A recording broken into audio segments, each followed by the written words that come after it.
It's not mind reading, folks, it's having conversations. Hello, I'm Bernadette Doyle and you're watching Bernadette TV, and this is episode 3 in our series, How to Find the Hidden Money in Your Business. Yes, there are invisible piles of cash all around you in the form of untapped opportunities and possibilities, and part of the problem is that you haven't trained yourself to see them yet, which is what this series is all about. So episode 1 was very much about really getting the mindset and starting to open up your mind and, recognize that the path to where you want to go starts from where you are.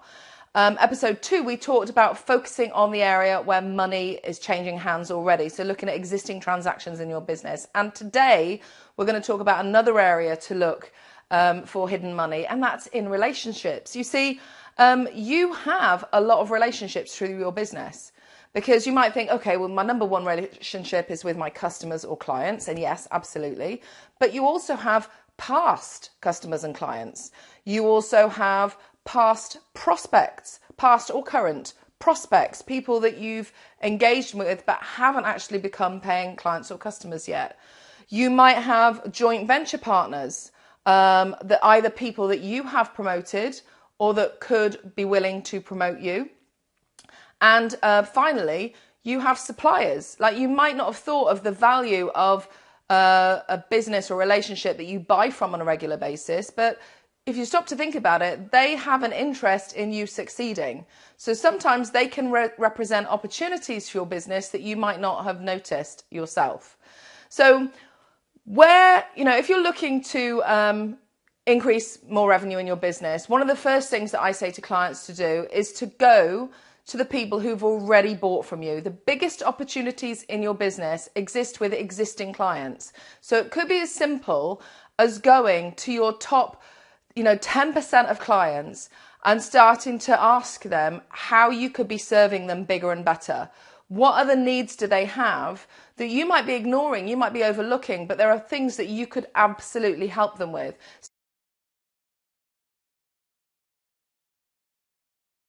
Sometimes the problem is we're so blinkered and we're focused on what it is that we're doing that we don't see beyond that. We don't see that other people might actually be willing to pay for other services or products that we could provide for them. It's just we haven't asked the question yet.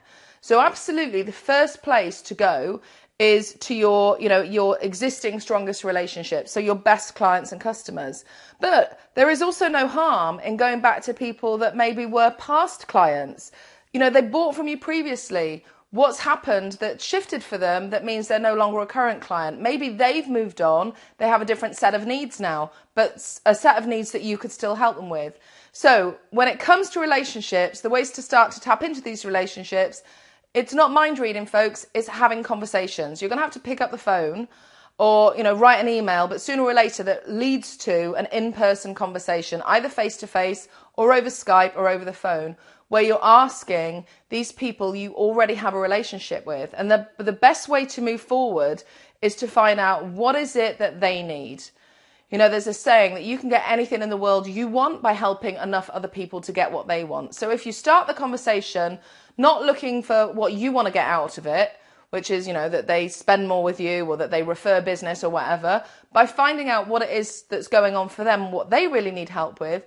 And that may start to open up some interesting possibilities for you in terms of extra services that you could provide or extra things that you could offer that would help them get more of what they want. It's not rocket science. Next, you want to think about joint venture partners. If you're in a business where people need a certain type of software, there are plenty of companies that would pay you handsomely a referral or affiliate commission for recommending that software. That could be an extra income stream for you. Now, you might say, well, oh no, Bernadette, I don't want to be doing any of that. I'd recommend the software anyway. Well, shouldn't you get paid or rewarded for the fact that you're bringing potential customers to that software business? So you might want to look at your business and look at what are the add-on services or products or things that your clients would need that you could basically connect them with and earn a commission for. Equally, there's possibility that there might be people that you're connected with, other businesses, who could be referring business to you. And so you might want to look at, could you set up some type of referral partnerships or some type of agreement with those other parties?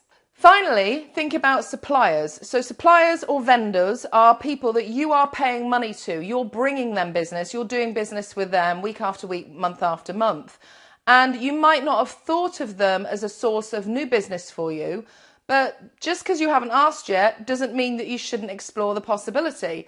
I recall a few years ago that I was running an event at a hotel, and for the entire week of our event, even before our event started, they were advertising our event inside of their hotel. It was just a free service that they gave to us out of goodwill, but it was a source of potential new business for us.